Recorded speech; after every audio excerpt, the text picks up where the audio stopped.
straight to the point. Sa umagang ito, kasama po natin sa programa ngayong araw ang ama ng libreng kolehiyo bilang nagsulong ng batas na ito bilang principal sponsor at co-author sa Senado. Ngayon naman, nakatuon siya sa siguradong trabaho para sa kababayan natin. Magandang araw po, may buntag kani Senador Bam Aquino. Welcome sa programang Straight to the Point sa IFM Pagadian ug DXPR, sir. Yes, magandang umaga, Kenneth, at sa lahat po ng mga nakikinig sa Straight to the Point. Maayong buntag po. Ayan, medyo matagal pong hindi namin makita yung kagwapuhan niyo at marinig yung boses po ninyo. Senador, kumusta na po yung pag-prepare natin sa nalalapit na 2025 elections? Opo, Kenneth, nag-file tayo para sa kandidatura ng pagkasenador last October 7. At ngayon po, patuloy yung pag-iikot namin sa buong bansa, patuloy po yung pagpapakilala muli at nararamdaman naman po natin yung suporta at tulong ng milyong-milyong volunteers. Kaya itong mga nakaraang survey, nasa top 12 na po tayo. Yan. At natutuwa ho kami na lumalabas na po yung mga kababayan po natin para sumuporta, especially po yung mga kabataan, mga estudyante at mga magulang nila, mga kababayan po nating nakaranas ng libreng kolehiyo dito po sa ating bansa. Speaking of libreng kolehiyo, Senador, sa pag-upo po ninyo sa inyong mga panahon sa Senado po kayo, tiniyak nyo po yung pundo para sa libreng kolehiyo, lalong-lalo na sa mga mahirap nating kababayan. Ngayong pinag-uusapan ng budget sa 2025, kumusta po? May sapat pa bang pundo para sa pagpatuloy sa programang ito? Well, alam mo, Kenneth, yung Philippine Association of State Universities, ang sabi nila, ang kailangan na pondo ng libreng kolehiyo sa susunod po na taon ay 27 billion. Kaya lang, ang nakalaan sa ating budget ay 24 billion lang. So, nakakabahala na kulang ng 3 billion yung pagpondo ng batas po natin. Nung tayo po nasa Senado, hindi lang po natin napasa yung libreng kolehiyo, sinigurado pa natin na every year, fully funded po yan. May pondo, lumalawak, dumadami ang nagkaka-scholarship, dumadami ang tulong, lumalaki ang tulong na nakukuha ng mga kabataan po natin at ng mga magulang po nila. Pero ngayon po, nakikita po natin, kulang po yung pondo. Kaya nananawagan po kami sa mga congressman at senador na ibalik yung pondong yan, itaas ulit sa 27 billion.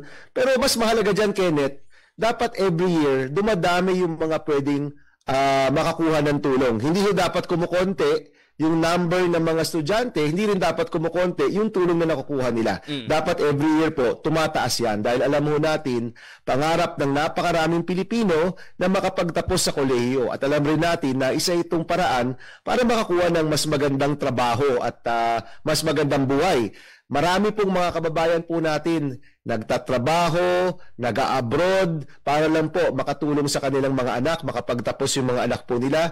Marami tayong kilalang part-time student na tuloy-tuloy po yung pagkayod para lang makapagtapos ng kolehiyo. Kaya ito po, ito yung ating pangako na naipasa na po natin yung batas at sisiguraduhin po natin na may pondo ito, lumalaki yung programa at dumadami ang nakikinabang po dito. So ibig sabihin, Senador, kapag kayo ay muling mailuklok dyan sa Senado, ito yung totoo ng pansin po ninyo. Talagang dapat merong mataas na pundo bawat taon na ibibigay sa programang yan. Opo, mataas na pondo at mga reforma sa edukasyon, ito po yung isa sa mga pangunahing binibigyan po natin ng pansin. Dahil alam ho natin, may krisis ngayon ang ating educational system. Medyo hirap po yung mga estudyante natin. Nung isang araw lang, may kausap akong guro dito po sa Metro Manila, grade 5 teacher sa isang public school. Sabi niya, Senator Bam, parang kalahati lang sa mga estudyante ko yung kayang magbasa at magsulat ng maayos. Sige mo, kalahati, grade 5, di ba? So, alam mo natin, marami talagang reformang kinakailangan dito. Kailangan tutukan talaga yung problema. At higit sa lahat, kailangan pondohan yung problema.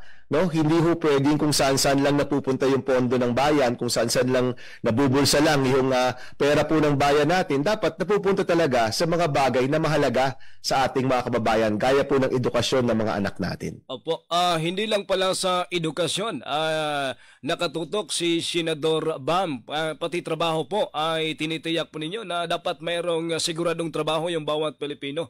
Bakit ito ang isinusulong po ninyo, dating Senador Bam? Paano niyo ito gagawing posible para sa mga plano po natin?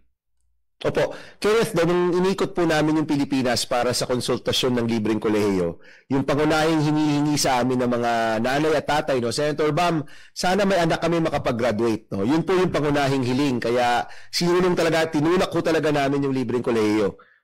Ngayon naman po, habang nag-iikot kami, yung pangunahing hinihingi ng mga kababayan natin, Senator Bam, nakagraduate nga yung anak ko, pero ilang buwan na, wala pa rin trabaho, no? Medyo kinakabahan na. May trabaho mang open sa kanya, hindi naman to yung bagay sa pinag-aralan, no? Hindi naman maganda yung sahod, no? Kaya ito pong siguradong trabaho, nakikita po nating magandang katambal ng libreng kolehiyo.